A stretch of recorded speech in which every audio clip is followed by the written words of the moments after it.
What's up, what's up? This is the 116 Life on Holy Culture Radio, Sirius Channel 154. I'm your host, Ace Harris. It's my man, DJ Mykael V. And we got a very amazing, special guest in the building. This is more like a brother of mine. Facts. We go back, it's been 4 or 5 years now? Well, we in 2023? Dang. Bro, it's been about 5.5 years. Jeez. Yo, I want everybody to give a warm welcome, wherever you at, driving around your cars, watching online, whatever, to Mr. Christopher Hulvey. Yeah. Hulvey in the building. Yeah. 116 Life was good. Hulvey, baby. Got the Georgia Bulldogs on. No? Yo, Reference- Hulvey's Atlanta through and through, bro. I ain't gonna lie, he is. Yeah. He's always, I would say Georgia, I Brunswick. stay rocking the Yeah. Georgia gear, man. From Love the it. Braves, Atlanta Dogs, Braves, Dogs, Falcons. That's real. all of it, bro. And you like a real fan. Like you actually watched. Like I watched the remember games. doing the Bulldogs game. You were like always tweeting and like tapping in. Yeah. Let's go, Dogs. Go Dogs! You gotta say it like you gotta. Bro, the fans You gotta say it with that Georgia slang. Like, Yo, I ain't gonna lie. Them Georgia Bulldogs fans. It's a little like, annoying It's like a sometimes. cult religion. Low key. Yeah. Oh, for sure. I be having to like, yeah, bro. literally, it was Yeah. one of the things that I had to like figure out how to let go. Oh, for real? Yeah, boy has an idol. He got saved and he had That to mug like was let an God idol, work on bro. him. I was convicted about the Georgia Bulldogs. Come on, bro. Man, it's like a real thing. Like one of my homies who played at Georgia, man, he was like the deeper he got into, he was like, yo, people had like shrines at their house, bro. Bro, Oh, Like nah. temples. They call crazy. my granddad Bulldog Barry. Like it's Bulldog it's like Barry, that. double beat up. Yo, It's Bulldog like Barry that. sound like a name. Though. That sounds like a wrestler, bro. Bro. Yeah, but Man. like he low key like it makes him a legend. You know what I mean? Dang. But Yeah, that's dope, man. Yeah, I feel like man. Welcome, Hulvey, man. It's been, man. I feel like we got so much to dive into, man. Like, I mean, I feel like this is like bro conversations for real, because we. Let's start on a light note, Let's and go then ahead. as we Yeah. go on, congratulations on being a new father. Boy's a thank dad. Thank you. How's that been Bruh. for you, bro? Like, tell me one thing that you have learned as being a father that you didn't know before being a dad. Man, I think commitment, like just showing up every day, being willing to change his diapers and being able to help Rach with, little stuff like washing the dishes or whatever these things are. Like, man, it takes commitment, like the little things, and feeling really stretched and feeling like it's challenging me and showing me some laziness. You know what I mean? I'm like, oh shoot, I really do sometimes just sit on the couch. Like you don't realize how much like Idle time. you got. You know what I'm saying? Until you have a jit, and it's like, oh wow. So Bro, jit always feels like a derogatory term. I don't know why. I know. Coming from New York, bro, when I heard that, I was like, It's like a southern can you thing, say isn't that? it? And then I'm for like, it us, for me, it was crazy. from South Georgia, it's the complete opposite. So I got a 100%. jit. You know what I mean? So it's like, yeah, that's interesting, bro. I'm sorry, I didn't mean to hurt your New York feelings, bro. not at all. It's coming from New York. It's just wild to hear that. It was a crazy, never heard before. I feel like Now I know what it means. I thought there was a so. song released from us that had, Lil Jit, and every time what? it was, Oh, yeah, I yeah. think, well, it was a Gabi project. Every time Lil Jit. I think it was Andy. Every time I heard it, I just wanted to be like, it sounds like a curse word. But Yeah, it's not. no, it sounds like derogatory. It sounds like you're just coming at me, low key. Bro. It's like when don't the Craze says understand. "little boy" on Over the Top. Oh yeah. Y'all don't understand. We know what he really wanted to say. Hold on. Hold up, sure. Y'all don't understand how deep the South Georgia slang bag really is, bro. It's loaded. I need to feel get you like out there's a there, hard bro. R somewhere in there too. You know what I'm saying? Dang, look Yo. at that. He knows it's true. South It Georgia's breaks crazy. my heart, to be honest, bro. Yo, Yeah. South Georgia's crazy, bro. Yo, so speaking of South Georgia, bro, I feel like I know you through and through, but I think it'd be good to just Yeah. bring people into like your world, like Brunswick, Georgia, growing Wick. up in Brunswick. Wick. Is, like, tell the people like where is it located? What was your upbringing like? Like, bring us right into your world, man. Let's do it. So, first of all, thank y'all for having me on this, man. Sure, Bro, man. you I'm don't excited gotta to say share this. We hate you. This is your show. Hey, man, where do I begin? So Brunswick, Georgia is in a very deep pocket in the southeast of region of Georgia. So it's like in this little cove between St. Simon's Island and like Savannah, Georgia. So like it's really right up on like St. Simon's Island and Jekyll Island. People Gotcha. know about that. Yeah. That's the same kind of area as Brunswick. So it's called the Golden Isles. So the Golden Isles is those three, places: Brunswick, St. Simons, Jekyll. Jekyll Island, gotcha. So it's like it's a community. It's like Outer Banks. You were seeing a show on Netflix, Outer Banks. It's the same I haven't thing. seen it, but basically, yeah. I don't watch TV, so I'm out. Sorry. I watch basketball. Yes. What a personality trait. I don't watch TV, man. I'm too busy. What Such a flex. conversation. It's such a flex, bro. I don't got time for TV. I watch a little TV. I'm tripping. But yeah, so with that comes nuances, obviously, because you wouldn't know when you hear that there would be nuance. But St. Simons and Jekyll are wealthy areas. Okay. And Brunswick is not a wealthy area. Okay. And you wouldn't know that on the surface. You'd be okay, cool. Golden Isles, like, no, it's very nuanced. And so for me growing up, I was more, I was in Brunswick. So I grew up in a trailer in Brunswick near the countryside of town. Still kind of in the city of it a little bit, but for the most part kind of tucked a little, like, getting near the country area. Okay. And man, yeah, we ain't grow up with much. My parents worked super hard. They would like switch shifts. So, my mom would be home with us, like taking care of us, or they would switch over. It's time. That's what that means. Are you good? They would, they would work really hard. So when you say switch shifts, like, not that they were never at home with us at the same time, but like they were working. They're just putting in You work. know what I mean? Yeah. what was their profession at the time? Going back, I'm trying to remember exactly. My dad, I believe, was doing GED examining, so like he was like helping. Really? Yeah, bro. And then my mom, I believe she was working at Chick-fil-A when I was in the trailer. It's so far back, I couldn't really tell you exactly, but I believe she was working at Chick-fil-A. I have a question, like, at the time in Brunswick, you mentioned it being like the smaller of the three. Did you know? Bigger, maybe in population, but like, okay, I guess and, the less affluent, would you say? Yeah, yep. Did you know? Oh yeah, shout out Georgia State University. Did you know, like, did you know what you were growing up in or around at the time, or like? Not fully. It probably took me until I was 10 to realize it. So, because people don't know, I was born in Jessup, Georgia. Jessup it's about 45 minutes from Brunswick. My dad grew up there his whole life. When I moved to Brunswick, obviously I was a baby, right? But like, I don't know, bro. Jessup is also another very, country town as well. So there's just a certain cloth that I'm from that's just a very stripped down version of life, very simple. You know what I mean? So, I mean, yeah, I grew up in that simple life, didn't have any problem with it. You was good. Great childhood? Yeah, I mean, at the trailer, we had the vents on the floor. It wasn't, to get cool, I'm like on the floor. Oh. This is great. That's crazy. It ain't no AC unit. Like you. Oh yeah, ain't no central air. The rotation game is. You get an AC from the ground. You know what I mean? Like I remember that, man. And yeah. So it was just what I knew. You know what I mean? And I loved it. I'd ride my bike. You know what I mean? In front of our big yard. Because one thing about growing up in a trailer is sometimes you can get you get a big yard because the trailer is so small. Oh, you know what I mean? Yo, that's crazy. So like, yeah, man, it was just, man, honestly, beautiful experience for me as a kid because I didn't know better. But then as I grew older, insecurities about how much we made started to creep in because I realized. So let me get some context. Yeah. My parents, they worked in the school system, and they were both paraprofessionals in the school system.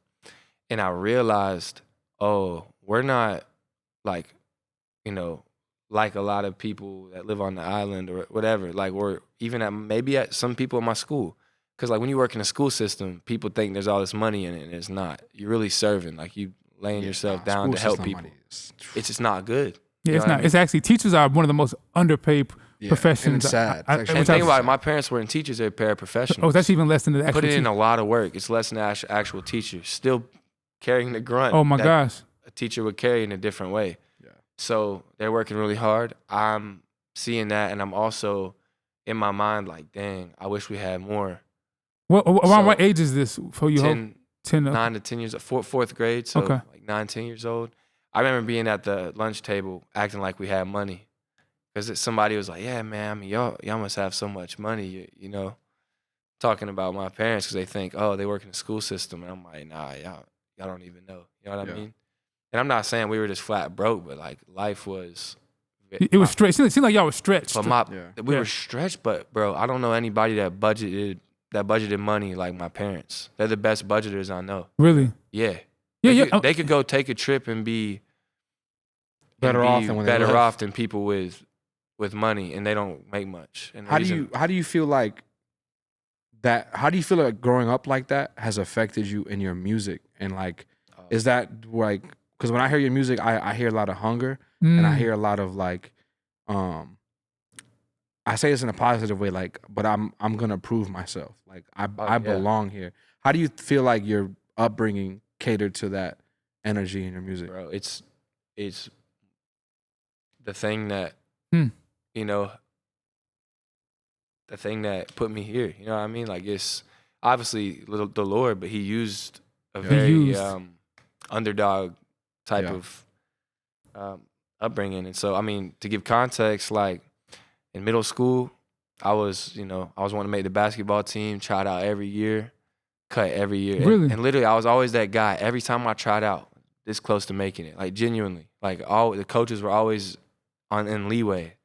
Never made the team, even in high school. Really? That really put a pretty heavy chip on my shoulder. You never made the team in middle school, high school? Never. And I could hoop, like genuinely. I've seen you. You actually... People that knew me, well, especially at that time. Now, I haven't played in a long time, you know what I mean? But when I was playing consistently, people thought I was a shoo-in to make it. And I never did, and I always wondered why. So you're saying 6th grade, 7th grade, 8th grade, you tried out... 7th grade, 8th grade, 9th grade, 10th grade, 11th grade. You tried out 4 or 5 years in a row and got cut every year. Every time, I was this close to making a team. What made you keep... These days didn't rock with you, bro. I see you play ball. That's crazy. What made you keep going back? You like... I love the game. You know what I mean? And I think that tells a lot about your character, too. Just perseverance. Yeah. I mean, bro, I love the game, and I could play. It wasn't like... Bro, it wasn't like I was a scrub. But I will say, where I'm from, too, is state championship caliber. Oh, didn't Kwame Brown come from Brunswick? Kwame Brown came from Brunswick, but also, bro, Brunswick High, I mean, I can't. Shout out Kwame Brown. Shout out to Ballin'. Kwame. Nah, look, for me, I got respect for Kwame, bro. That's... Yeah, I mean, he's a Kobe Brunswick. Kobe don't. Kobe don't. All right. That Brunswick stew ain't hitting over here in LA, bro. Yeah. It's a cold dish. Hey, look, Kwame played over a decade. Kwame played over a decade, got his money. He did. Put on for his family. Then he went on Instagram going crazy. Bro, he got pooped on by Jordan and Kobe, bro. Oh, but he had both his teammates. He was on both teams. That's true. Here's what I will say. There's always two sides to the story. Hey, I know man, that. God bless. Hey, man. God bless. Now But having that mantle of like people like Kwame and you getting denied every year to get on the game, you said it created a crazy chip on your shoulder. Oh yeah, When you first started making music, did you put that chip on your shoulder as well? Like, 100%. I feel like a lot of your story that I've heard outside of this podcast and also on it right now, what you're saying is you're just a natural underdog. I feel like a lot of people kind of count you out. What people don't know, I was literally like, I was a battle rapper who started freestyling in my school. Like, that's what I was known for. That'd be so great. That makes, I was known for that. Like, people, people see me come into this and don't understand. They do not understand that I was the kid in the locker room, like 92-2, like in battle rap. Like, I did not lose. Like, bro, and I don't say that in a cocky manner. I literally mean I love hip hop. And when I caught drift that I could spit, I was like, bro, I'm running with this. Where did that love for hip hop come from? Like where did that start at? Like, it really started heavy for me in middle school. I got exposed to just amazing music, bro. That's amazing, bro. And I got exposed to both sides of the coin because when I started tapping into hip hop, like, you know, my parents were like, oh no, like what? Shoot. Not scared, but just like, oh, we need to show them some stuff. So my uncle ended up telling my parents about Lecrae, and that's how I heard about Lecrae. But I was still, like even when I was listening to Lecrae, I was also rocking with Wayne and Eminem. For sure. I thought Wayne was like me and my friends. Wayne top 5. We thought he at the time. I was like, this is it.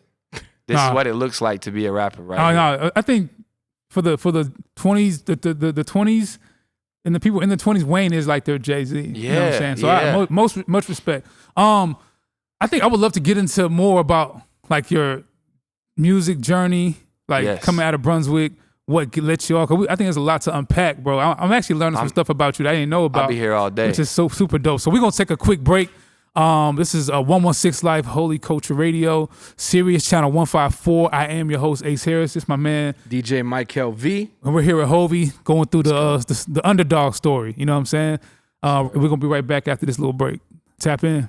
Welcome back. What up? What up? This is the 116 Life on Holy Culture Radio, Sirius Channel 154. I'm your host, Ace Harris. It's my man, DJ Mykael V. And we're here with the, you know what I'm saying, the underdog. I feel like we're going to stop saying that word eventually. Oh, nah. I was tempted to say legendary, but the story's still being built. I want to like. He's still on the journey. He's still on the journey. But I feel like you, Hulvey, you are definitely walking in greatness, man, and living in it, man, breathing in it, and just, but also maintaining a sense of humility with it. So that's fun to watch. So we was talking about on the last segment, just Brunswick. You were saying about your story about being a freestyler. Yep. And I can actually relate because I've seen you. That's how you met me. I brought Hulvey to an A3C show in Atlanta, a festival showcase. We're gonna get back to how we met, but I'm gonna start right here and we'll walk it back a little bit. Yeah. I took Hulvey to an A3C festival in 2018 before he signed with us. Got you. And I was kind of just building with him. You were scouting. I was scouting. He was in Atlanta, and I was like, "Yo, pull up." No following at all. And I was like, "Just pull up." I had extra tickets. Come rock with me. Is this before I met you or after? Before. Bro, I mean, it's like, long hair. I'm a teenager. Like, I'm a he's teenager. literally a teenager. That's crazy. And it's A3C Festival in Atlanta. There's a playback past the Ox moment at Patchwork Studios, the legendary Patchwork Studios, which is like Cash Money, Lil Wayne, bunch of amazing records were made there. It's a room full of like the tastemakers and producers and artists in Atlanta. A lot of like the on the cusp guys. Yeah. There's about 40 people in the room. And it's like people are pulling up beats and dudes is freestyling, passing like the dynamic mic around the room. And I mean, people was like putting on. I mean, it's like mainstream, so it's not like your Kingdom vibe. It's just like hip hop. And we in there being a light, I'm building, and I got Hulvey, who I only met like the second time of my life, and he's hanging with me in a room full of like black folk and hip hop and culture. Hulvey basically finds his way to that microphone, cuts through the line, and grabs the mic and starts freestyling, bro. In the moment, on this like amazing trap beat, spitting like the most fire Kingdom bars you've ever heard. Dang, with no filter, with no fear. And I was like, that moment taught me something about him that I thought was there, but it confirmed like, oh, you got that dog in him. You got that dog in him. Ooh. And that's a special moment. You can't teach that. Can't teach that. Bro, you looked at me. Can't teach it, baby. Because when we left that event, I remember you looked at me, you said something, bro. We was on like the sidewalk, you're like, bro, we're going, I think I'm gonna remember that. Or something. It's like a documentary, yo. It's like I have a video clip of it. We'll post it at the right time. Yeah. But like, I think I know you had that video on you. I Ace. do. I still got it. I actually looked at it the other day. That is for real. Like you was in Ace is in bed with his wife. She's sleeping. He's just like, I knew it. No, please discard the white rapper analogies, but it was really like an 8 Mile moment though, for real. For sure. It was like, bruh. But I think Mykael V, I think people, I don't know if you knew, people are probably want to know like where did he come from, and maybe that's important for people. So I actually heard about Hulvey through Akleso. Akleso was gonna do a song with Hulvey, I think years and years ago. Oh, and he was like, "Bro, you gotta look at this cast. Yo, this dude is dope." And then you came to Zach Paradise's house we was cutting every week, to record with Akleso, and I met him, and I was like, "Oh, bro, you're super dope. This is like Coconut Head, Hulvey, you know, like the little. Where are you? Yeah, the little flip, the little Bieber flip, the little Bieber flip." And that's where I first met you, and I was like, "Yo, you like."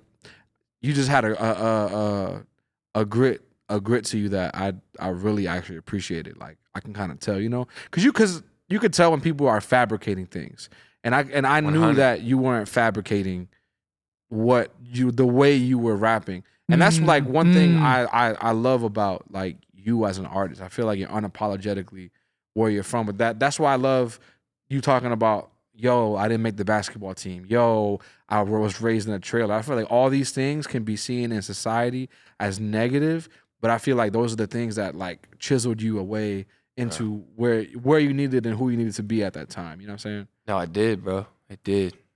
Like Crazy. Yeah, I feel like I'm just kind of going back in the memory of just how things got here, and I'm obviously, talking about, our with the 116 life. It's like faith, culture, music, and there's so many things that I feel like, brought us here. But I think it'll be important for people to understand, like, the reason why you're sitting here and the reason why you have your music playing all over the world, because it kind of started on a random like Twitter DM. So I'll share a little bit how it happened and then how the Lord used it, and then I think it'd be good for you to kind of share your side too. Because I mean, I ain't gonna lie, some folks felt like, who is this kid, bro? Like, we gonna get into the Great White Hope. So this is 2018. This is 2017? No, 2020. I started Reach A&R. I try to make this kind of quick too, because this can literally take like 30 minutes. I'm gonna try to give the condensed version for those who are tracking. You know what I'm saying? Yeah. This is 20. I started Reach at 2017 June 12th.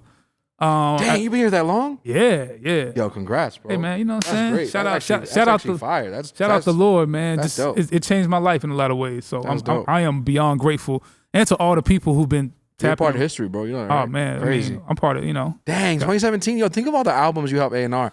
Dang, that's different. That's different. We'll do. I'm sorry. That's a go great ahead. conversation. That's kind of wild. I'll come now back that I for think that. about it, it's kind of wild. That's kind of wild. Yo, I ain't But gonna I'm lie. let you My rock. man's I'm got a let you rock. resume, man. I'm not gonna let you not know that you're a GOAT, but I'm gonna let you carry on. The That's resume. crazy. That's crazy. I'm just walking with him, bro. So 2017, I think it was like I started in June.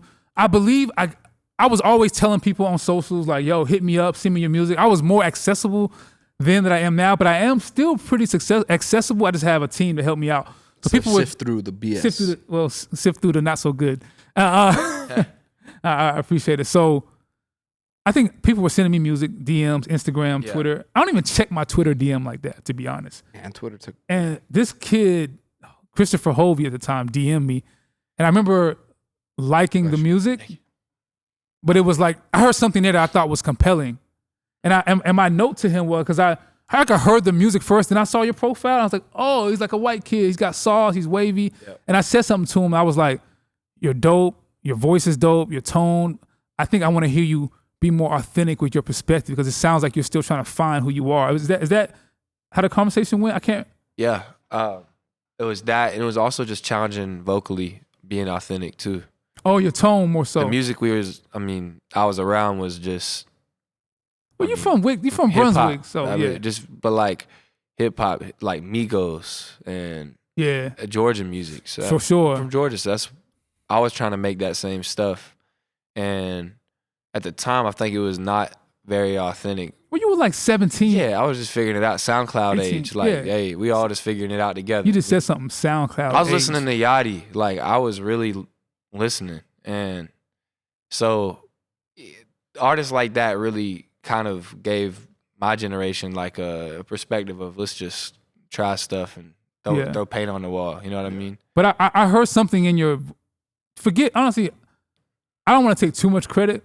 There's some moments, you probably can relate to this too, where you see something and you see where they could be. Yes, it's almost like you're not seeing it. God's almost just revealing it to you. 100%. I that happens to me a lot. It's like, because I think some people would go like to be on the kind of do this right here.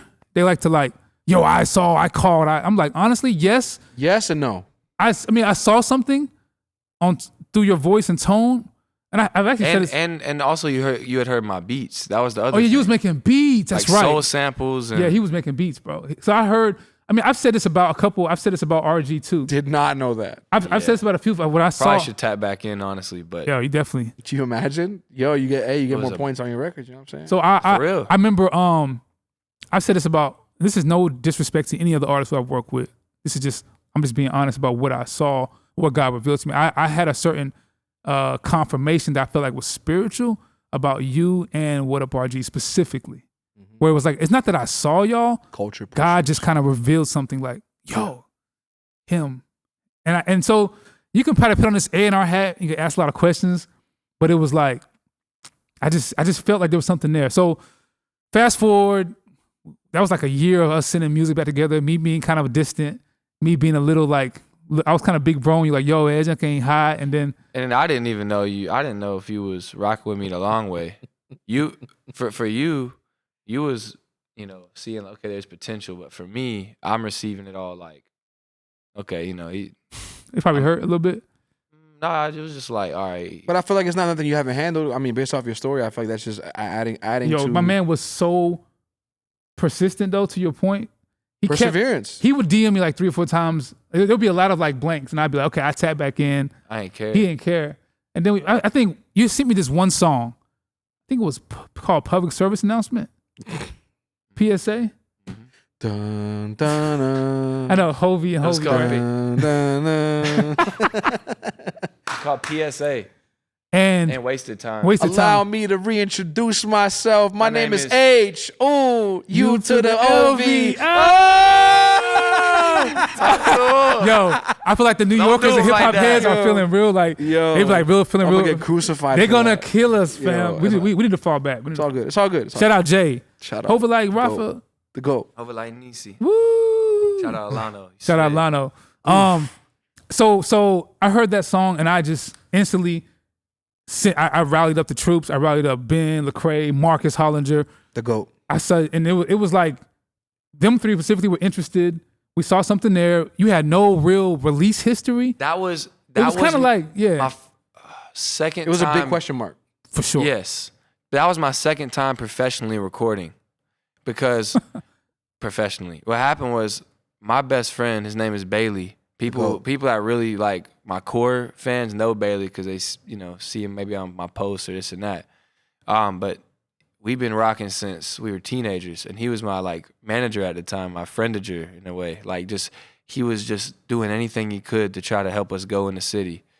And we drove to Jacksonville, Florida, and he paid for that session. And so every time I think about that story, I always try to take a step back and remember I wouldn't have even got to do it. I mean, we were teens. He paid for that. Like, and we recorded with this dude named Paul Lipinski who worked with like... Paul? That's because he was legit, like very legit. And yeah, man, we cut those records, and on the way home, you hit me back. That's when you sent me your number. You had never sent me your number until... No, I had your number from Zach Paradise. The GOAT.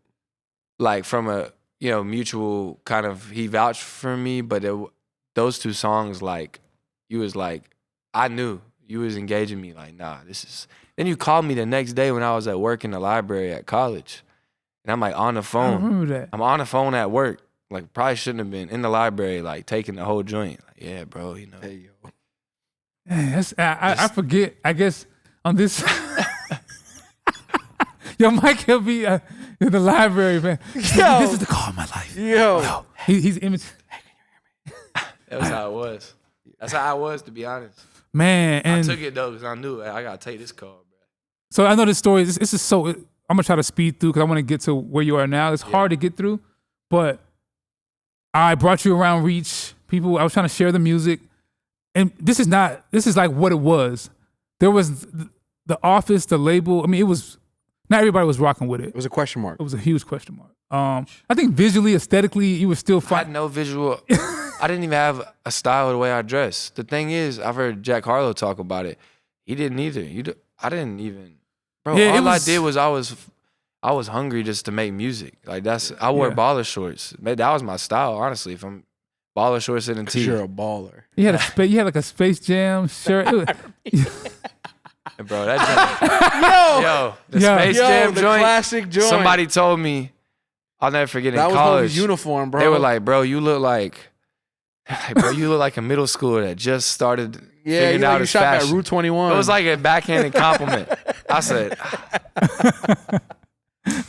I mean, they respected it. They was like, all right, you getting there. But you were so confident, but like not I know. I was naive. I like that about you, though. But what people don't know is where I was at spiritually. You were, okay. That's the part I was. So, you literally moved to Atlanta, worked at Publix for like $10 an hour, scrubbing toilets, and was like, my cousin, shout out Elizabeth, wouldn't be doing this. Like you weren't. We didn't promise you would sign. He was just like, yo, let's just work on some music. You actually cut it off, bro. Hey, bro, perseverance.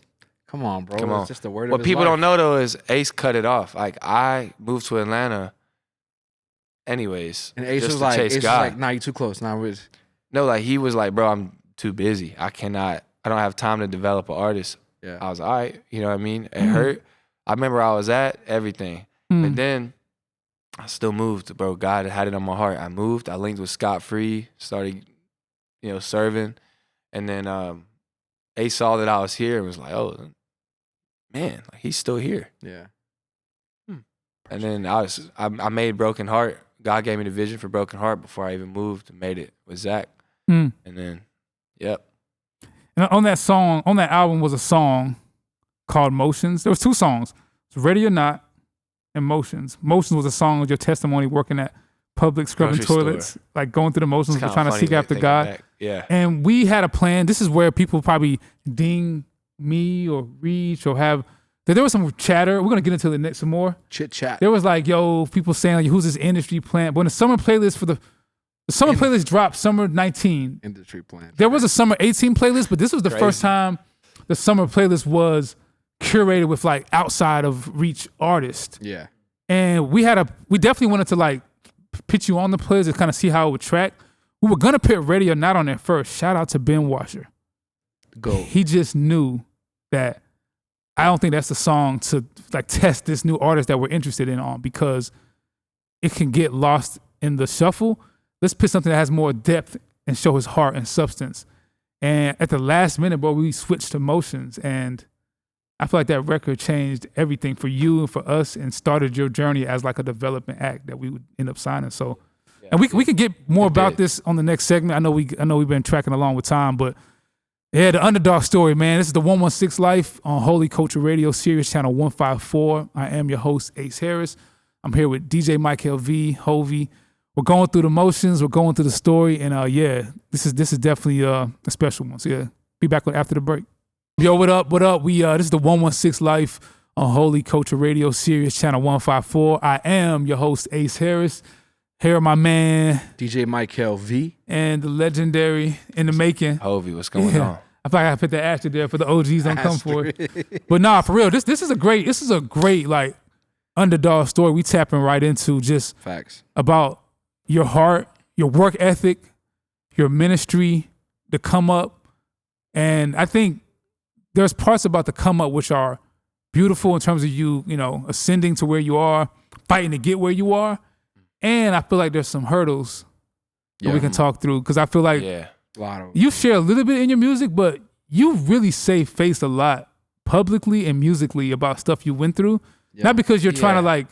No, I'm not trying to conceal it. Honestly, I would love to talk about it on records, but I. There's a way going. There's a integrity to have towards people, because that's family. Yeah, and family has.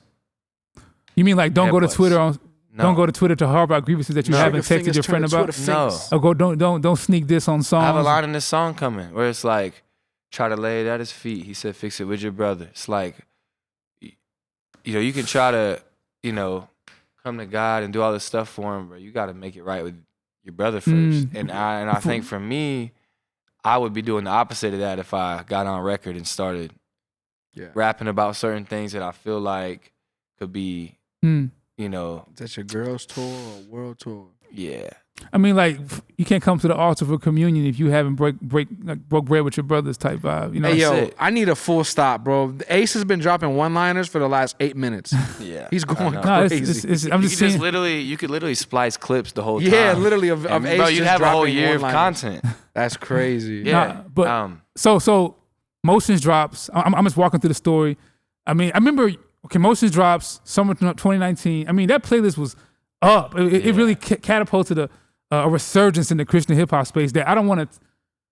It's not me taking credit for it. It's me like I'm almost like an uncle seeing like my nephews and nieces like come together It was really special. And I feel like the scene was just energized, and we signed you, bro, literally like after that song. So what you don't know is internally, we had like you were on like, we were like tracking, like if this song hits a certain metric or a certain type of, stamp it. This is the business of music that people don't want to hear about, which is just facts.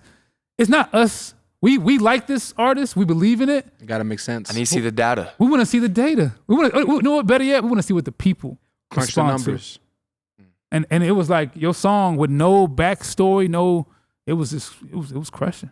And it was like, okay, this is it. And we signed you in August, which is like quick. Yeah, it officially signed in August. We went probably a month or two. Yeah, we didn't announce it. Okay, it was. I mean, I got the call in the summer. Yeah, in like June. Like, when did you get jumped in? Oh, well, that's a whole nother. that should have. Okay, let's talk about that. Yeah. So, got signed. Good timing. I regret a lot of things that I did wrong. I want to publicly apologize as your big brother, bro, as an A&R, because there is a sensitivity to the 116 artist roster community that I severely overlooked and didn't prepare you for or prepare them for. And I pretty much, it's almost like we adopted a foster kid into the family and threw him in a room with some brothers that he never got to meet before. And that's what it felt like. And I literally threw him into the chat, and the artists were blindsided about. Who's this guy? We didn't, not that we have to get approval from our artists to sign. Not at all. But you want to do stuff in a way that is honoring and also like it's like with dogs. You know what I'm saying? Like if you have a dog and you get a puppy, you can't just put the puppy in the dog space because then the dog's gonna not like the puppy. That's you it. gotta like ease them into it. It's just like a shared space, you know? Yeah, and Reach and 116 is built on such a family. I mean, Cray, T-Dot, Trip, I mean, that was like family. You know what I mean? That started in a certain type of way. So yeah. So like I get it. We signed, and obviously it wasn't public yet. We're working on music. You're in the artist chat, and I mean things are literally tense because there wasn't a lot of. It wasn't like people weren't rocking with you. It was people were like felt like they were kind of blindsided. It was really tense, bro. And they weren't really sure who you were, and they felt like they had to adjust to something that they weren't privy to. Like it was kind of thrown on them. And you honest at the same time, on your side, you were kind of like... I was hurt, man. I mean, you were in studios. It was just kind of like, people, it was just a weird relational tension. I mean, tell me how you felt in that moment. Bro. I was hurt and definitely struggled with feeling rejected. Think about it. I got cut from the team. Right? Think about the background. You know what I mean? Yeah.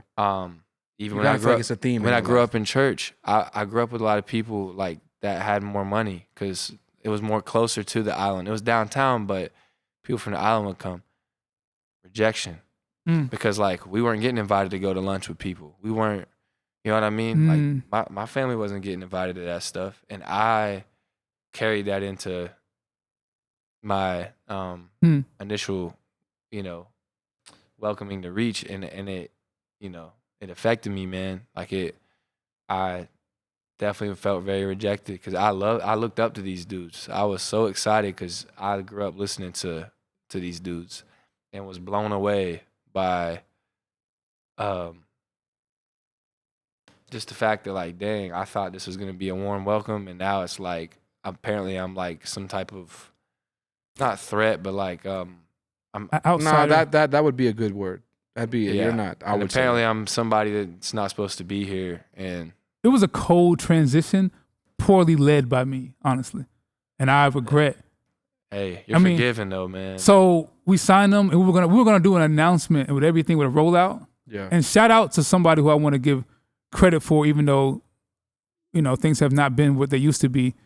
Me and Marcus Hollinger went to Miami to do some work with Gavi.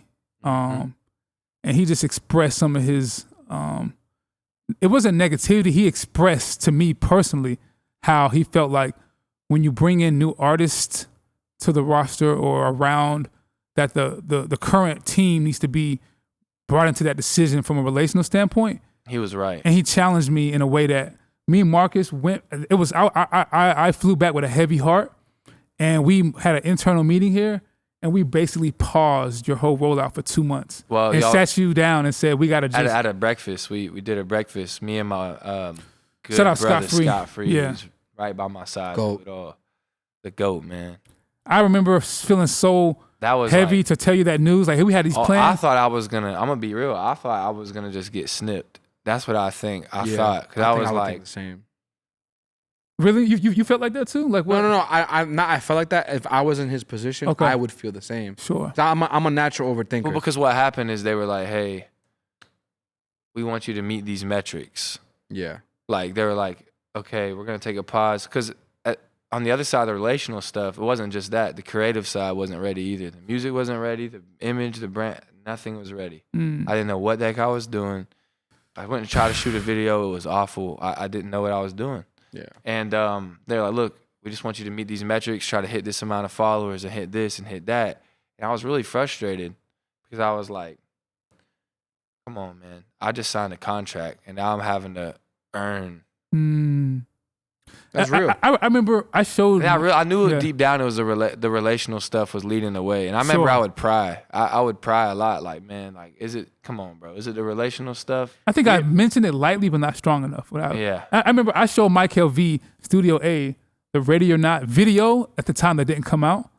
And bro, I showed you the video, Mykael V. I don't know if you remember your response, but I was literally embarrassed for how it was coming, how things were going. Tell me what you said to me when you first saw that video. I don't know if you remember. I don't remember. You was basically like, something crazy though. I mean, you basically said, yo, he's not ready. He's not ready. Like, it was like I knew it in my heart. Oh, I know. Yep. Okay. Yep. And it stung, I remember. bro. Yeah. I was like, he's not ready, and it's not ready because this is when you were in your awkward stage. I don't know if you remember that. Like, this is when you were kind of like, he was very quiet in a way and didn't know how to like the hip hop mannerisms and like the things. It was kind of, it was foreign in a way. And I remember watching it and I was just like, this really is not it at all. It feels like you're trying to do something and it's not natural. It didn't feel natural. I think you were like 19. You were so young, bro. Yeah, you were young, bro. It was really, to be honest. I didn't know how to appear on a camera. On the camera, because I knew how to freestyle and it was you was walking into a whole new world of artistry and development that we my come up didn't include a lot of artists that pop off or have something happen young have videos attached to it or TikTok. I didn't have that side. Yeah, you were just like, I'm just gonna rap. But yeah, man. I mean, so it took some time. I mean, there was even some stuff relationally with the roster, things I know that I just think people felt threatened. That's what you said is just facts. And to be okay, let's also say this, man. Like, not to address the elephant in the room, but you know, as a address it as a black A&R, as a person who's black and hip hop to the core, bringing on I remember someone said when we signed you, someone said, "Oh, you finally that's the next white rapper since Andy Mineo." Like, it was like a clear thing, right? And I remember feeling like, "Oh, okay." People are kind of side eyeing me a little bit that Ace brought on this like no named white kid. Kid's raw. Do you know how did he get the shot? You know what I'm saying? I think it is that you were a white rapper, and also it was like what it felt like was, this is not true. I'm saying what it felt like. What I'm about to say is not a fact. It's what it felt like. Is that we have all these artists, they're not cutting it. So let us sign a white rapper to make it happen. That's not true. Ooh. That's not your intention. Sure. But where that tension came from was, yo, you think we can't do it? Like, you had to get somebody else? Like, why? You know what I'm saying? Like, obviously it's not true. But it's like, it felt like feels that way. But like that, that's really what it was. It was like, yo, you think we can't do it? To so be you honest, gotta get this person to come? Were those some of the conversations in the group chats, like around the space? 100%. Yeah. 100%. Like, let's get a white kid up here to get these. To get these streams, baby. Let's bring what Lecrae lost back. Hey, let's talk about it, man. I'm here for it. How's that make you feel, honestly? I mean, be real. I was gonna say. I mean, it grieves me that all that happened. You know what I mean? And what I hate the most is that I didn't get a chance to show people who I was. They already labeled you. Like, they didn't even meet you. I am hip hop. That's what they ain't know. And I'm like, bro. Talk. And, you know, that's the part that I had definitely had a chip on my shoulder of like, bro, y'all are assuming that I'm your typical white CCM act. And I am far, far, far from that. The music I was making at the time was me exploring. Keep in mind, I never had made music like Motions in my life. Ask Ace. Most of the music I was making was just hip hop, like without rock influence.